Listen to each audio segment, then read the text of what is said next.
You're listening to an Anazao Ministries podcast.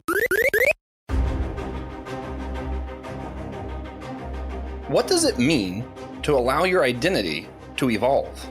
Are you something entirely new now, or just a better version of yourself?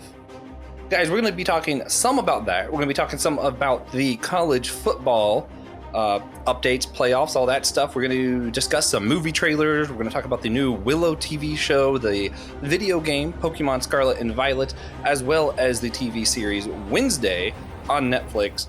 Man, I'm excited. We got a lot to go through. Let's jump into it. This is Systematic Geekology. We are the Priest of the Geeks. I'm one of your hosts, Joshua Knoll, and I am also a co-host of the Whole Church podcast. My job there, as well as my job today, is really only to introduce you to the other co-host of Whole Church podcast, the one, the only, the man whose voice is just too grand to start the show, TJ Tiberius Blackwell. Thank you. Yeah. And we are joined by one of the newer hosts to our collection, our conglomerate. Yeah. He has yet to send me his bio, and his what he wants his avatar to be. So that might be missing from the episode art, but you should know, and you should already love, and be welcoming with great applause, the one and only Christian Ashley. Thank you, Josh. It's a pleasure to be here, having a good time already. Yeah. Well, guys, we're jumping right into the meat of this one. Going to just run down some of the updates with the NCAA football.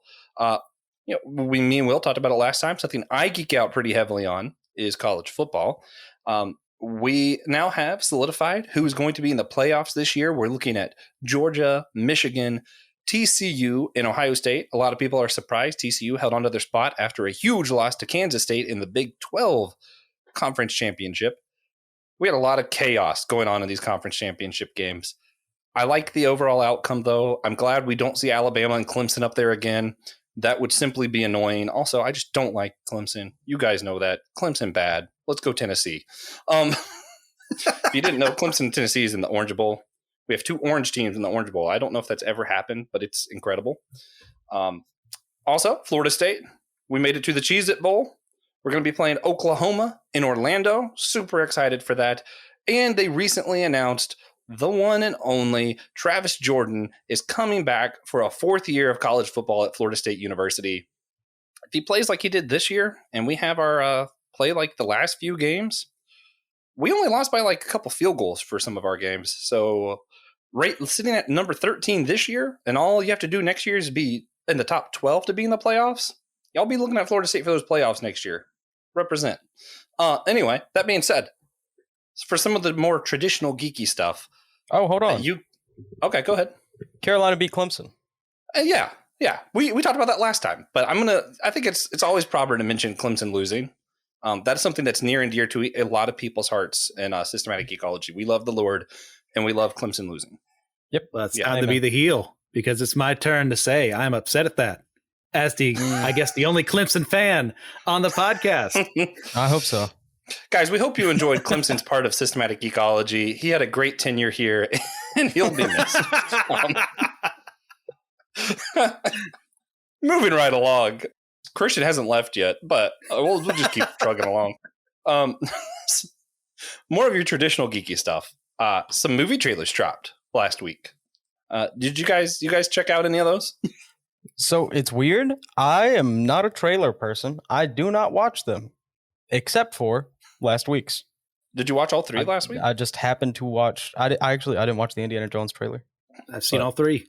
That's the only one that matters. That's a shame. What did you think of the other two? I got to admit, I'm a big fan of the Transformers movies. This one looks sick. It looks awesome. It looks like, the old 80s Beast Wars cartoon, but, Michael Bayified, even though he's no longer part of the movies. I'm excited. Also, Chris Pratt, not a good Mario. Okay. Yeah, a lot of people feel that way. Yeah, I was entirely and utterly indifferent about both of those. Well, that's not completely true. There were parts I liked and disliked about the Transformers one. Mario, I simply just didn't care. The parts that I liked with the Transformer was that I didn't see Michael Bay's name. That's always a plus for me. The part that I didn't like was that it said Transformers. I just don't care about Transformers. Gorilla robot. Meh. That's all you need. I mean, Imagine that's a if huge instead you Force either fan. had a robot or a gorilla. Both of those movies sound better. Why? Oh, yes. It's both. Yeah. We're good. It's just This two is things what we that need. don't go together. We don't need that. No. Christian, what did didn't you think watch about the these cartoon. trailers? You I had the I tried appreciation to. for what came before. And I See, know I tried to watch it's- Transformers the cartoons. CGI is old. I know it looks terrible now compared to everything else, but it means a lot. I mean, I hope Dinobot's there because he is one of the greatest characters in a Transformers fiction I have to agree. and the whole mythos. Yeah. So I'm really looking forward to Transformers. They're the perfect kind of movies to where I can just go in there, shut my brain off, and enjoy. Yeah. And RC is in it, which is cool. I love RC. Even better. Yeah. So what about the Mario trailer? Mario, I mean, I'm in it to win it. I mean, like we've said before, Chris Pratt, not exactly the voice I would imagine for Mario, but star power makes money, so they hire voice actors to make money. Hire actors to be voice actors to make them money. It's whatever. It's Hollywood. Yeah. I'm going to go watch it. This could be fun. Yeah. The rest of the casting choices from the trailer, at least, they seem really good. Like Oh, yes. I'm pleasantly surprised with most of the casting choices, except Jack Black as Bowser. I knew that was going to be perfect. That was never in any doubt. But Seth of course. Rogen as Donkey Kong was also good pick. Also, I didn't like the Transformers cartoons. I tried to watch them and just was like, yeah, why does this exist? Just never Sell got toys. it. Even as a kid, I just never understood it. Didn't care about the toys. Didn't care about the show. Just not a Transformers guy. Robots. If you didn't know, I am Josh with the wrong opinions. So, I will say the greatest trailer that came out last year was definitely the Indiana Jones trailer. Weak. I only really watched it. I was very iffy about it because I tend to try to avoid them so that I don't get the movie spoiled. But after that last attempt to make an Indiana Jones movie, I was a little bit terrified that they're making another. Like, let's just stop. What if we just stopped? And I'm watching it. The music was just like, it drew me in. I was feeling it. I saw some of those camera angles with Harrison Ford, and I was like, oh, hey, they might mess it up again. But I'm definitely watching it. Like, it's just so, Indiana Jones is so stinking cool. They're doing a new video game next year. We're probably going to cover. I'm super excited for that too. And the Dial of Destiny, some people are concerned, whatever, that it might be time travel. I highly doubt it. I forget what it's exactly called, but there is, in Greek mythology, there is a dial that has to do with your destiny in the world, and it probably is referring to that because Indiana Jones typically is more religious based. Look into that, double check what I'm talking about, but it exists. And As that's always, probably when what they're Josh going to do. speaks, 'Cause- verify. Yeah. Yeah. Verify, but it exists. I hope that's where they go with it. I feel like it probably will be. I think they learned their lesson after last time, and they're not going to do some weird sci-fi nonsense. They're going to go back to weird religious nonsense. Yeah. Yeah. Do not just trust the talking heads. We hold no authority. That's true. I just say things. And when it comes to Indiana Jones, I just say things that I want to be true. Like when I tell you the greatest video game of all time is going to be the Indiana Jones game, that's probably not true, but I want it to be. Yeah, there's So no I'm way gonna it's say gonna there's no way it's gonna usurp Lego Indiana Jones as the greatest game of all time. That's your favorite game of all time? I assumed it was yours. Mine's in between Kingdom Hearts and Ratchet and Clank. Uh-huh. Which head over to our Patreon where David Pizarro and I will be talking about the Ratchet and Clank series. And that episode is free, so you can check that out just for fun. Moving right along through our very busy week of geekdom, I had no prior history to this one, but Disney released a Willow television series. Christian did have a history with it, so let's throw it to Christian first. What was your history with the Willow movie and your thoughts going into this? Well, friend of the show, Niles, introduced me to Willow in college. And it is his, if I'm remembering correctly, it is his favorite film of all time. Wow. And I went in there with our friend John. We were planning to roast it the whole time just to mess with Niles, but we were nice. And along the way, I saw a movie I really enjoyed. I have not watched it since then. I probably should have watched it before I started again to be the anti-Josh, as is my job, I guess, now. But with what little of my memory remains from that first viewing, I really enjoyed what I saw. It could be better, but you know what? I'm fine with what I have right now. It's not done yet. With the show? Yes. Okay. Yeah, I see. It's getting a lot of hate. And that is honestly, I wasn't going to go back and watch the original movie. But the only reason I did was because so many of the bad reviews on like Rotten Tomatoes and stuff were like, Disney's just being woke, or, oh, it's nothing like the original. And I was like, well, now I have to watch the original. If the original is so much better that it makes sense why people hate this, then okay, I'll get it. And I watched the original. The original is good. I like both equally, but they are wildly different, the original movie and this new show. Completely different vibe, feel, everything. Some of the characters are the same, and that's pretty much it. Literally, the character Willow is the same. I think that might be all. There's a change in tone and a change in the dialogue. It's a little more modern. I mean, there were some anachronisms in the original Willow, if I'm remembering correctly, but not as much as this one. That's a little jarring if you're not expecting it. As far as the characters go, it's nice to see some old faces again, along with the new they've populated it with. And as far as it being woke, I mean, it's a modern Hollywood and Disney creation that's just going to happen. It's just our present. Yeah.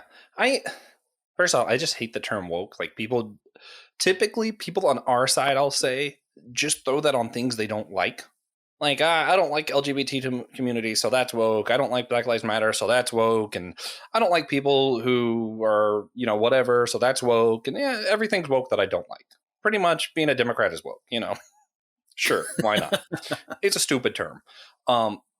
Moving past that, I really feel as though I don't understand why people hate stuff that's LGBTQ whatever so much more than they hate other sexual sins. Christians had no problem going in waves to watch Iron Man. You don't get much more sexually like off base, off Bible beat than Iron Man. That's the epitome. And yet we're fine with that, and we have a problem with these two characters who might sort of like each other and they're the same gender. I'm not saying that one is worse than the other necessarily, but you certainly can't say that liking each other sort of maybe and it not being appropriate is worse than I'm going to sleep with everyone I can. Come on, guys. Some consistency would be nice. Yeah. For me, I just don't expect my movies and my TV shows to be Christian every single time. So I'm watching this just for fun, and I'll be honest with you, I kind of enjoy the fact that they flipped some stuff. I think a lot of it was story beats we've seen done better and often other places. You have oh no, they were secretly, we thought they were just an ordinary cook, but actually they're the chosen one. Okay, we've seen that before, right? But we don't typically see a woman being that character. So that's interesting. There being a damsel in distress. We've seen that before, but it's not usually the dude who's the damsel in distress. So that's interesting. You have another love interest that has to do with the princess, and the princess is going to be forced to marry one guy, but she really loves someone else. That someone else being a girl makes literally no difference to me at all. I think the interesting part of that relationship for me was that the guy she was being supposed to wed from her parents in the castle etiquette or whatever, he's also pretty chill about it. Yeah, I was going to let it happen, but I don't necessarily want it. He's not trying to force it on her either. It's literally just the parents and the older generation doing that. And that's kind of an interesting twist. And this is something you see a lot in Bible stories too, where you see stories that were done before in the Bible or in other places, but with one element changed. And that's where you see a new take on a story that's been done before. And I actually really appreciate when that's done. Yeah, I would say going into it, just look at what is being shown to you, enjoy what's being presented, and if there's something in there that's offensive, and there's something there that's offensive to me, that's the reality we live in. Guess who was not making that film? Any Christian denomination. You didn't write Willow? Yeah, I know, right? What? I could have sworn. Because it's not going to happen unless it's coming from a certain, group of people who are going to make something. And unfortunately, in Christian media, it suffers a lot from people who are not good at their jobs. Yep. So as much as I hate to say it, I'm going to take the Hollywood take because I'm going to get something better out of my meal. Yeah. And yeah, just yeah. I agree with that. And it doesn't have to be Christian for you to take true good Christian principles out of it. This is also just throwing out there, I hate to do the I told you so's to people, but this is also why I've had such a problem with go where your heart follows, all that stuff that Disney's been saying forever that we were cool with when it was a prince and a princess. I've literally always had a problem with it because you can justify anything. Yeah, right now they're, the LGBTQ, and some of us are okay with it, some of us aren't okay with it, whatever, it's questionable. But literally that logic can extend to anything. It will be polygamy next. It could be bestiality. I don't think it will be. But if you're going to say, oh, whatever your heart leads to you is fine, there is no limit to that. And the heart is wicked above all else. It will simply get worse. Not saying that this is bad, but I am saying that is why this logic is dangerous. I still like the story. I think I'm having a lot of fun with it, but I'm also just realizing, yeah, that's a story beat I've never liked. I've never liked the follow your heartbeat. It's just bad. Mm-hmm. So 0 to 10, what do you rate Willow? I'll give it an 8.5 for right now. Man, he is so much more gracious than me. I was thinking like a 6. I'm thinking, I do like it. If I'm comparing it to, most other average shows, I guess I like it more than the average show. I will continue to watch it. I'm not enthralled. I don't love it. I'm not like, oh, this is it. If I miss a week, I'm not going to be that upset. I'll simply catch back up later. Just is what it is. Yeah. But the atrocious ratings on Rotten Tomato where it's like 15% or something, that's just wrong. Like, that's just bad. Not accurate rating at all. Review bombing is actually going to do something to a show. The only thing that matters is the viewership and the money they make off of it. They don't care about reviews. All review bombing is doing is making people care less and less about reviews. Like I care just so much less when Rotten Tomatoes rates something low now, because I just like, well, strong chance that it's just a bunch of people who are upset about something. So now I have to actually just watch it and hope it's not bad. Way to go, guys. I'm looking for honest review so I can avoid the actually terrible shows. Yeah. So I'm giving it a 6. He giving it 8.5. I feel like that's probably a pretty honest review. If you want to look at this as like a 7, that's probably a really honest way to go into it, knowing what to expect. And I haven't seen it, if you were curious as to why I haven't said anything about it. I haven't seen either. Yeah, that's sort of the deal with these What's News. Sometimes we're just going to cover stuff that not everyone has seen or been a part of. Sometimes it's going to be one of us talking. Later, I think I might be the only one talking about Wednesday. I'm not sure. That might be the case.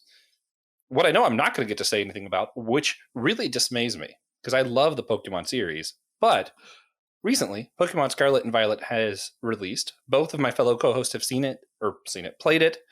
I've yet to acquire the funds to play it. So, guys, what can you tell us? What's the general premise of this one? Like, is there a different story beat than usual, or is it just another Pokemon game? So, I would say it is a little different than usual. There's a different framing. You don't just have your gym challenge and the Elite Four become the champion. That is in the game. It's there. You can do it. You can also just not do it. You won't beat the game that way, but you could just not do it. Yeah. This is the first time where we've had, except for Pokemon Legends Arceus, which is not a mainline Pokemon game, so it doesn't really count for this.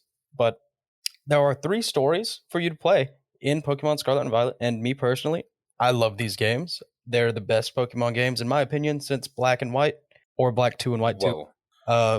They're really good. They're really fun. All of the negative reviews are about performance or graphics that I've seen, which is stupid, in my opinion.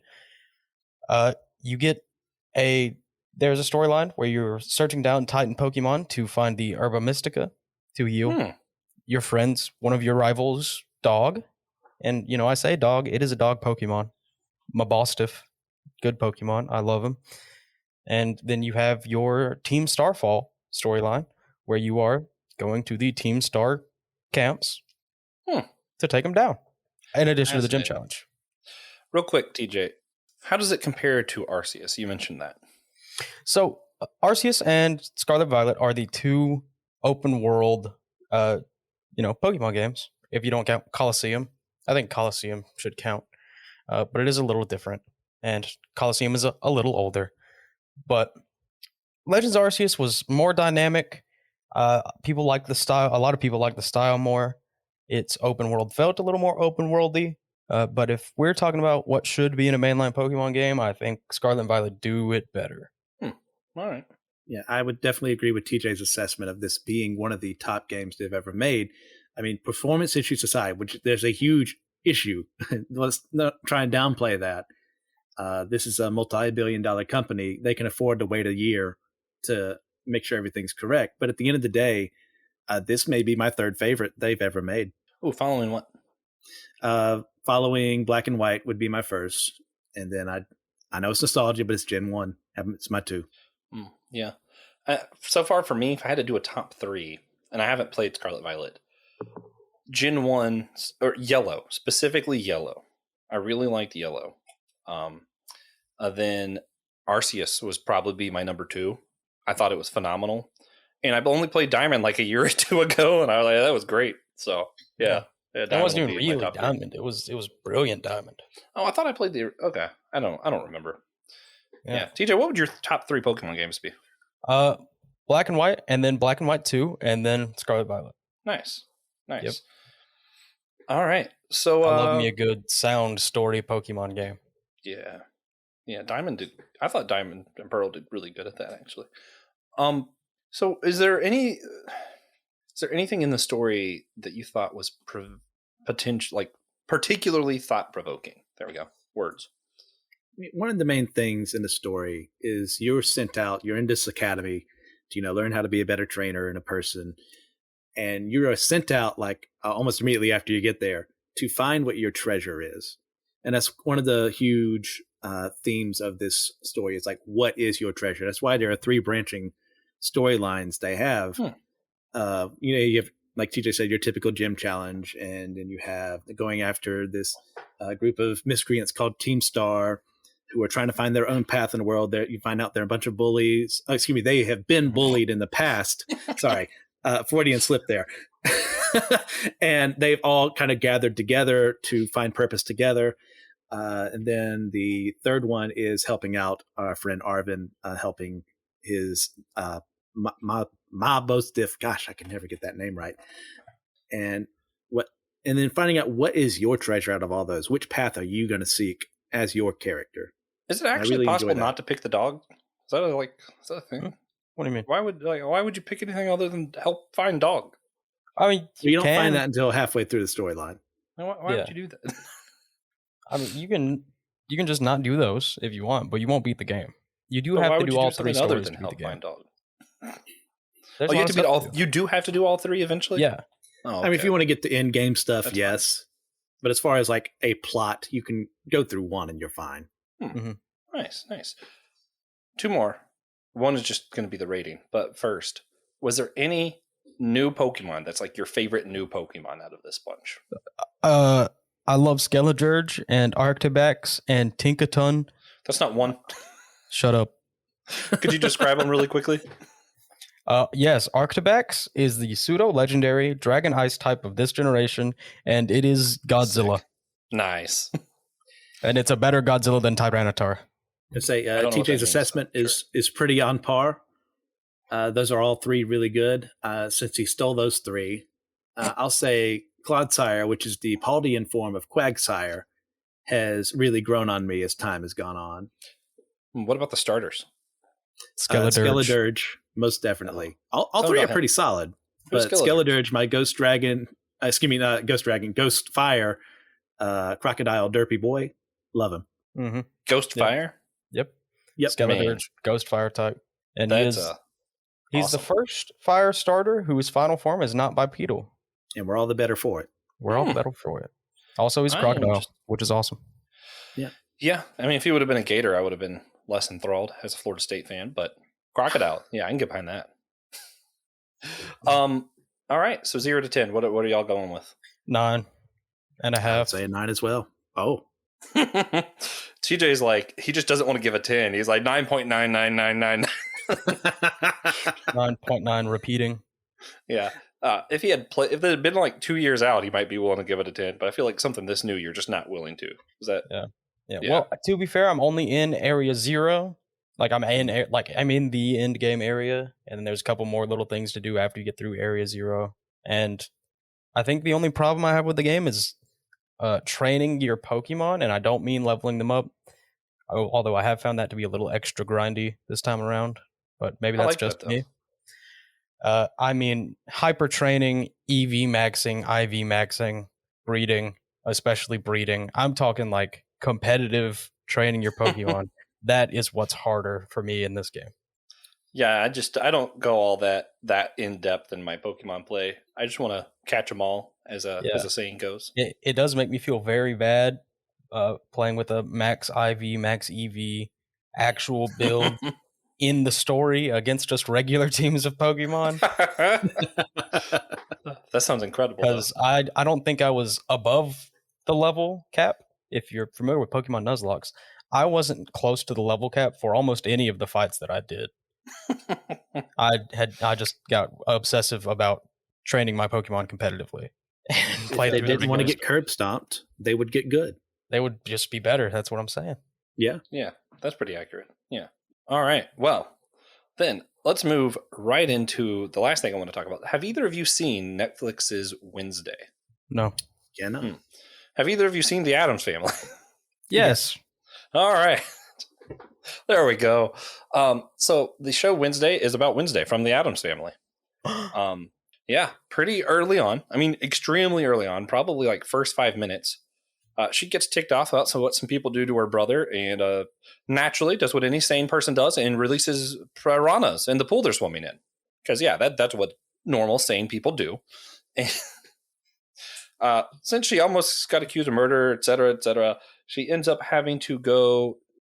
she ends up being sent to the school her parents went to, which is a special school for people like vampires, werewolves, sirens, etc. Her roommate is a werewolf who's never changed. It was pretty interesting. She does not want to go there. She's like, oh, I'm going to escape. God, I don't want to be like my mom. My mom was too cool here. There's literally just like pictures of, her mom was just like the fencing champion at this weirdo school. I forget exactly what the town calls them, but the town has a name for them. That's not weirdos, but I'm just going to use the word weirdos for today because my brain is blinking. Anyway, some stuff's going on. There's some animosity between the town and that. Wednesday sort of has a thing going on with the sheriff's child, and you can't tell if she actually likes him or if she's just using him to escape because she literally cares for no one. Because, that's like her whole gig. The thing she was disappointed about what will look like on her record that she was charged with attempt of suicide is that now everyone will know she didn't succeed. Which was just a really fun line for me. Yeah. Very dark, quirky. I didn't know when I started watching this that this is a Tim Burton show. And very early on, you could tell it's Tim Burton. And I mean that in the good way. I mean, like, you're going through this going like, oh, man, this is Tim Burton back on his A game. Absolute, just phenomenal series. And it really, the reason I want to talk about it is it really explores how she evolves, to use Pokemon language. You kind of see she changes a little bit. She's okay with these other people being around her and this kind of stuff, but she's still this dark, a little off, twisted character. She doesn't become someone completely new, but she does learn to cooperate with other people, to do things certain ways. Even the end piece that I'm not going to spoil for everyone ends up being her. You see, she relies on all these other people as part of her plan because she's also just incredibly smart. And it's just one of those things that you don't expect from her, even at that point, because she is this loner. She is this dark character, brooding, all this stuff. At one point early on, someone sees her roommate. He's like, oh, you got to be careful. I hear the new roommate you're about to get fillets people and eats their flesh. And Wednesday, of course, is right there. Pops is like, I don't eat them. I fry their flesh and feed them to my pets. It's just good stuff. And she does that part of her character never changes, but she still is able to be better and still true to herself. And that is something that was really interesting to see. Who is doing some of the murders in town and stuff going on ends up being this kind of undergoing mystery. And there were so many, this is what was fun for me was it wasn't that it was hard to tell who it was. It was that too many people were obviously it. If that makes sense. You're like, oh, it's obviously them. And then you're like, oh, but it also seems like it's obviously them. And it's like, everyone here seems like they could be it. So how would you qualify the show, like genre-wise? Genre-wise, I don't know. It's rough. It's like horror, comedy, mystery. And I mean like horror in like the classic sense, not in the, oh, it's scary sense, if that makes sense. Universal monster. Yeah. Okay. Like you have the monster, you have some of the like eerie stuff, but it's not like jump scares or anything like that. Okay. But it is like darker themed, lots of humorous moments, kind of a mystery, maybe a coming of age story. Maybe I'll just circumvent all the other things and say those are just elements, and overall it's more of a coming of age kind of deal. All right. So how would you rate it? I am so tempted to give it a 10 that I don't want to say my rating, because I like, part of me is like, I don't want to give it a 10 because it's it's fresh and I'm just excited. But I also am like, I feel like if I say 9.9 or 9.5, I'm going to look back one day and be disappointed that I didn't say 10. So I'm just going to refuse to rate it. Yeah. All right. So 10. I'm also going to give it a 10 because Jenna Ortega is gorgeous. I also had That's no what I know idea about she the was show. Hispanic until TJ and I were talking about it after. I was like, what? Because, she's just pale skinned, creepy girl in this to me. I'm like, what? So you guys should check it out. Definitely worth it. Fun show. And it's really fun to just kind of explore that element of how can you stay true to yourself and who God made you to be, but also better yourself. I think it does a really good job of telling that coming of age story. Man, I'm glad that you asked me the genre question, because it really helped me pinpoint what it is that excites me about this show. I live to serve. Yeah, it's really, really cool stuff. So is there anything else you guys been geeking out on recently you want to throw out there before we get to our wrap up? The FIFA World Cup is happening right now in Qatar. They have managed to make one of the greatest World Cups in recent memory out of nowhere. It is entirely possible that in the semifinals and finals, we see Cristiano Ronaldo, Lionel Messi, and Neymar Jr. play each other. And that would be amazing. It is all of their last cup. So it is an amazing storyline for any soccer fan. And as of today, that is still possible, that we'll see Argentina and Brazil in the semifinals, and then the winner of that play Portugal in the finals. That would be amazing. This releases Thursday. Well, is it possible anything changes by then, or is it going to still be the same? It is possible. Interesting. So they might know better than us. They might know better than me. Yeah. All right, Christian, what about you? Anything else you've been geeking out on recently that bears mentioning? Well, Netflix finally released the last batch of JoJo's Bizarre Adventure Part 6, so I'm currently going through those episodes right now. I've already read through the entire manga up to this current Part 9 is about to release in a couple of months. JoJo So Land. I'm really enjoying that. I think, actually, when I was ranking my top 100 anime, I put Part 6 down because I split JoJo into parts since they're all different as my number 88. And this is continuing to live up to the hype, in my opinion. That's just such a long list. Also, why didn't we include that as part of our for today? Seems like that's sort of a big deal. I didn't think about that until just now. So, TJ, what do you think about JoJo? JoJo's Part 6, Part 1 was great, and my roommates need to get together and watch the rest of the season. What would you guys rate it? I don't know how we would all rate it. Or you mean Christian and myself? Yes. That makes two more here sense. today.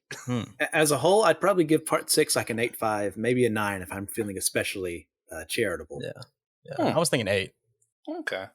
Yeah, I clearly haven't seen it. The only anime I really watch is One Piece. There are a few other exceptions out there, but it's basically just One Piece. I don't have 100 that I even see, much less a top 100. I could do a top 100, but it would take a long time. Yeah. It took me weeks to get that list down. Yeah. Y'all be looking out for our 5-hour long episode of TJ and Christian going through their top 100 anime. I'm good for that. Yeah. I'm off Saturday. Is there what's the show about? Is there any like big themes or anything? I think identity is a huge theme in Part 6. Yeah. What do you mean? Self-identity. Yeah. Could you? I literally don't have any idea what the show's about. Like, so I can't when you're follow pushed to the brink, basically our protag is the daughter of the main protag of Part 3, and she is forced into prison for a crime that she didn't really commit, and she kind of got screwed over by her boyfriend. And it's her trying to figure out, okay, I'm in a situation I have no context for. She, through her dad, who's been kind of distant, has gained powers.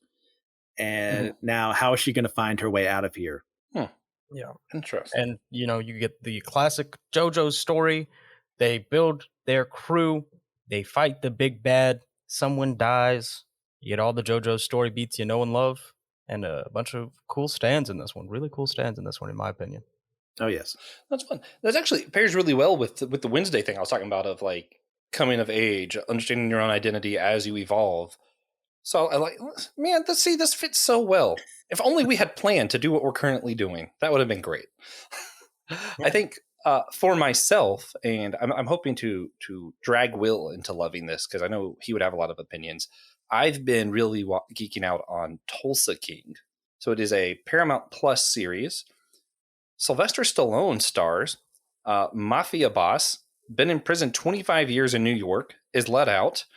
His old mafia basically doesn't want him in New York for different reasons, sends him to Tulsa, Oklahoma to start his own kind of branch of their gang down in Tulsa. And there's just so many weird, quirky stuff. Like, it's a really gritty show. And it even starts off with him being like, if you would have told me I would have spent 25 years, if you would ask me if all of this is worth it, I would tell you no. So it does a lot of these questions of finitude, of what is worth your time in life. And it's fun to see even the people he recruits in Tulsa. He's like, yeah, no, I don't want you to be a boss. I don't want you to be part of this. And he just has this understanding that he has wasted part of his life, but he still is do something in this. And he's still part of it in some way. Watching him explore that, and also watching someone who's been in prison for 25 years. And I was like, what the crap's a cell phone? What do you mean people don't know their pronouns anymore? Like, it's funny because it is a progressive show, even because he's like, well, I don't care what pronoun you call him, but man, it's just so confusing. They keep changing the goalpost. And yeah, it's just funny. You know, he's not used to being in the West. He's not used to being in the 21st century. It's fun. It's gritty, it's dark, but it's also fun. So I highly recommend it to everyone, especially if you're a Sylvester Stallone fan. He is just destroying it with his acting chops on this. Great stuff. I want to say that's it. Also, if you want to catch back up on the Santa Clauses, it's still pretty good. The newest episode has me a little anxious for what's happening next, so I'm chose to hold off this episode of What's New so I can talk about it later once the current predicament has been resolved. And I am anxious for that next episode. I am on episode 4. Episode 5 is coming up. I am very anxious. Ho, ho, ho. We are now going to just go ahead and jump to our wrap up if you guys are okay with it. And yeah, so that's it for the new stuff. But as we wrap this thing up, we're doing our recommendations a little bit differently for this part of the show. I want to ask you guys, of everything we just talked about, if you had to recommend one for people who haven't seen it to check it out, what would you recommend them? I'd go with Wednesday because it sounds like something I'd really like. I like Christian's like, of all of these things, the thing I haven't seen, I'm recommending them. Check that out. Perfect. DJ. I have to agree. Mm-hmm. All right, we're all going to recommend you go check out Wednesday. I'm the only one who's seen it, though, so keep that in mind. Although, apparently, it has gotten more streams than season 4 of Stranger Things, and that's a pretty big feat. I think that speaks pretty highly of it, or it could just, be a coincidence. Who knows? Cool show, though. Check it out. And also, check out our other episode by going to systematicgeekology.org. Hit the host tab. You can see my name and TJ's name. Soon you will see Christian's name. Once I have his bio and other stuff, it might be up by this time. Who knows? I don't know. I just work here.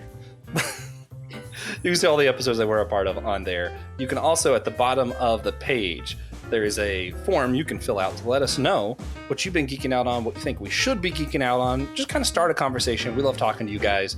And do us a favor and remember that we're all a chosen people, including you, listener, chosen person, a geekdom of priest.